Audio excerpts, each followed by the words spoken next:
Ma'am लेकिन अगर आजकल की हम बात करें फेस की, स्किन की, आपने मुझे नुस्खे बताए, वेट एक बहुत बड़ा इशू है। अगर मैं अपने लिए पूछूं तो मुझे टेंशन रहती है कि मेरा वेट कम कैसे होगा, और अगर मैं अपने बेबी के लिए पूछूं तो मुझे होता है उसका वेट बढ़ेगा कैसे। तो सबसे पहले आप मेरा बताइए, जो मेरी एज की औरतें हैं जिनके बेबी हो गए हैं, अचानक से वजन बढ़ गए हैं, उसको कैसे कम किया जाए? उसके लिए भी आपको अपनी लाइफस्टाइल में कुछ चेंजेस और कुछ इम्प्रूवमेंट करने होंगे। सब चीज़ें गट से रिलेटेड हैं। अगर आपका डाइजेशन ठीक होगा, मेटाबॉलिज्म अगर आपका फास्ट होगा, तो वेट लॉस भी अच्छे से आपका हो जाएगा। तो जैसे हम अपने दिन की शुरुआत करते हैं, अगर उसमें हम जैसे जिंजर और लेमन वाटर ले लिया, टर्मरिक वाटर ले लिया, उसके अंदर हमने 1 से 2 चुटकी नमक कलौंजी डाल दी। नमक कलौंजी बहुत ज़्यादा बेनिफिशियल है डाइजेशन के लिए, मेटाबॉलिज्म के लिए, तो उससे वेट लॉस में काफ़ी मदद मिलती है।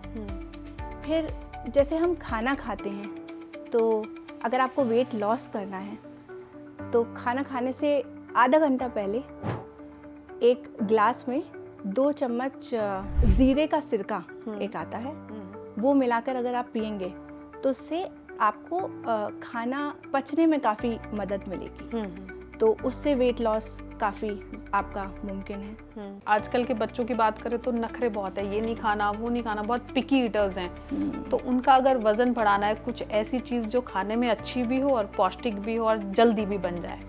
कई सारी ऐसी चीज़ें हैं, क्योंकि आजकल बच्चों को बहुत इंटरेस्टिंग चीज़ें खाने के लिए चाहिए। तो हम पुरानी ही जो जैसे रोटी है, और जैसे हमें बच्चों को पनीर खिलाना है, बच्चे पनीर नहीं खाते, तो उसकी हम कोई डिप बना सकते हैं। पनीर हम क्या कर सकते हैं, 100 ग्राम्स पनीर लेंगे, कैश्यूज लेंगे, उसको हम ग्राइंड कर लेंगे, उसमें थोड़ा मिल्क भी ऐड कर सकते हैं पेस्ट बनाने के लिए, और नमक, थोड़ा सा उसमें क्यूमिन सीड्स का पाउडर डाल देंगे फ्लेवर के लिए, थोड़ा सा ब्लैक सॉल्ट डाल सकते हैं, उससे डाइजेशन इम्प्रूव होगा।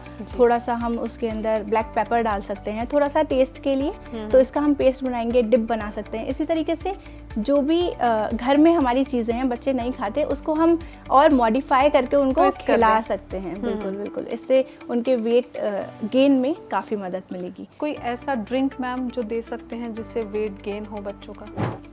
ड्रिंक मैं आपको एक बताती हूँ, एक स्मूदी है बहुत अच्छी, जिससे बच्चों का वेट गेन काफ़ी जल्दी मैंने देखा है कि होता है। 1 केला, आधा कप ओट्स, 2 चम्मच पीनट बटर और मिल्क, 1 कप मिल्क, ये सब इसकी आप स्मूदी बनाएं और रोज़ सुबह ब्रेकफास्ट में बच्चों को पिलाएं, और देखें आपको ज़रूर कुछ रिजल्ट्स मिलेंगे। तो मैम अगर ड्राई स्किन है, कभी मौसम जो है मॉइस्चर नहीं है, जैसे अभी फ़िलहाल की हम बात करें तो फ़िलहाल तो मॉइस्चर है, लेकिन जब सर्दियों में स्किन ड्राई हो जाती है, लिप्स भी फट जाते हैं, उसके लिए कोई होम रेमेडी बताइए, क्योंकि उससे क्या होता है स्किन बहुत अजीब लगती है। आपको बाहर जाने में ऐसा लगता है, मतलब आप जितना मर्जी मॉइस्चराइज़र लगा लो, जितनी मर्जी बॉटल्स लगा लो फेस पे, लेकिन कुछ टाइम बाद फिर वही वाइट सा आ जाता है स्किन पे, और बहुत बुरा सा लगता है बाहर जाते वक्त। तो उसका कोई इलाज बताइए। लिप्स के लिए मैं आपको एक बहुत अच्छी रेमेडी बताती हूँ, जो पिगमेंटेशन भी लिप्स की दूर करती है, प्लस उसको हाइड्रेट भी, मॉइस्चराइज भी रखती है। आपको करना क्या है कि 1 टेबलस्पून हनी में आधा टेबलस्पून कॉफ़ी मिला के उसका, और उसमें 1 टेबलस्पून चीनी, कॉफ़ी पाउडर और हनी, ये 3 चीज़ें मिक्स करके अगर आप अपने लिप्स पे 2 से 3 मिनट तक स्क्रब करेंगे, तो आपको पिगमेंटेशन में भी मदद मिलेगी और हाइड्रेशन में भी काफ़ी मदद मिल सकती है। मतलब सिर्फ एक चीज़ से हमारे 2 काम हो जाएंगे। बिल्कुल। और मैम क्या ये जो आपने स्क्रब बताया है, ये स्किन पे यूज़ कर सकते हैं, नॉर्मल स्किन पे, फेस पे यूज़ कर सकते हैं स्क्रब को?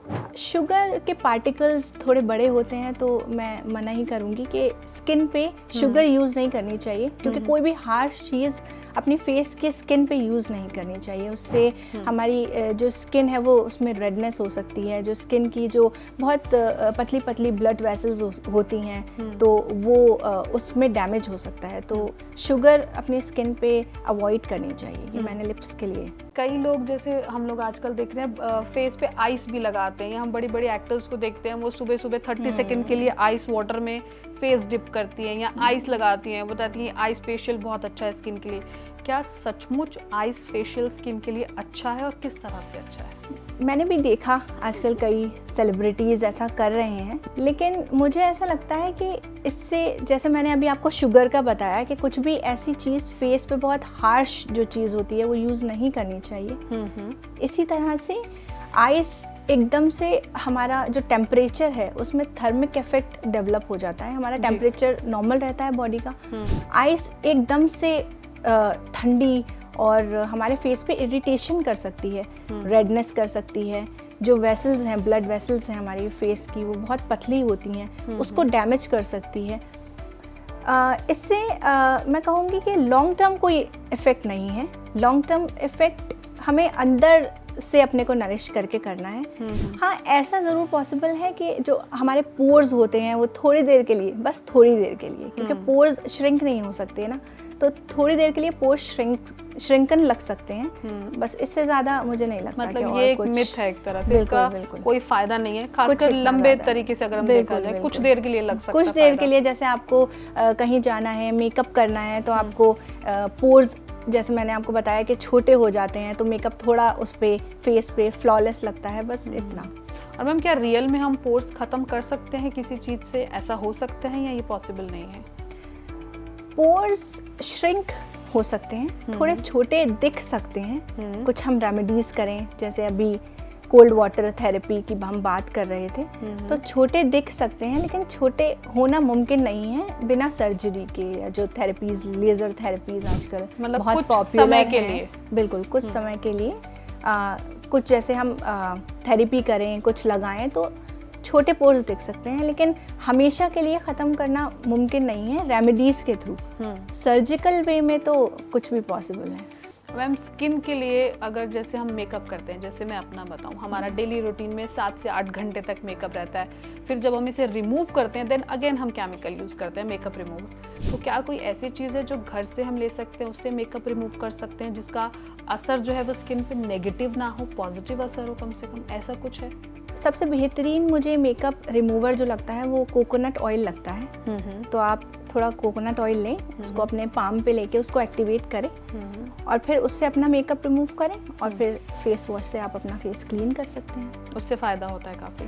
केमिकल्स से जितना हो सके बचना चाहिए।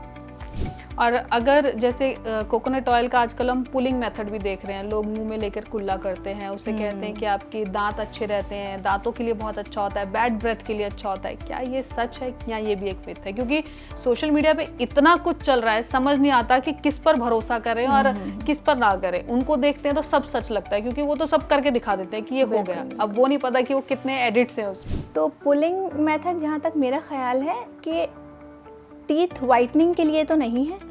हाँ, लेकिन मुंह में से जो बदबू आती है, प्लस ऑयल से कुछ भी चीज़ में शाइन आ जाती है, तो हमारे टीथ में भी शाइनिंग इफेक्ट आ जाता है, तो उसके लिए हेल्पफुल है। सिर्फ शाइनिंग के लिए, वो भी टेम्परेरी? बैड ब्रेथ के लिए। ओके, बैड ब्रेथ मतलब होता है, उससे फर्क होता है? फर्क पड़ता है उससे। ओके, लेकिन और कुछ ऐसा नहीं, टीथ वाइटनिंग नहीं, या कोई और मुंह की ऐसी बीमारी हो, उसके लिए ये नहीं है। और मैम, अगर कोई बाल लंबे करना चाहता हो, हेयर ग्रोथ करना चाहता हो, शाइनी हेयर्स करना चाहता हो, उसके लिए कोई पैक बताइए। हेयर की लेंथ के लिए और उसकी स्ट्रेंथ के लिए मैं आपको एक बहुत अच्छी होम रेमेडी बताती हूँ, जिससे आपके बालों में शाइन आएगी, आपके बालों की लेंथ बढ़ेगी, और घने भी होंगे आपके बाल। तो आपको करना क्या है, अलसी के बीज आते हैं, फ्लैक्स सीड्स जिनको बोलते हैं, उसको पानी में बॉईल करना है, और जब वो इतना गाढ़ा हो जाए उसके पानी की कंसिस्टेंसी, तो उसको हम स्ट्रेन कर लेंगे। फिर एक कढ़ाई के अंदर हमें कोकोनट ऑयल लेना है, उसके अंदर हमें करी पत्ते के कुछ लीव्स डालने हैं, 2 प्याज कट करके डालनी है छिलका उतार के, और उसको खूब पकाना है। जब वो खूब पक जाए तो उसको भी छान के उस फ्लैक्स सीड्स के जो लेफ्ट ओवर था उसमें मिलाएं, और उसको आप हफ्ते में 2 बार अपने बाल धोने से पहले लगाइए शैम्पू, और फिर आप नॉर्मल शैम्पू से अपने हेड वॉश कर सकते हैं।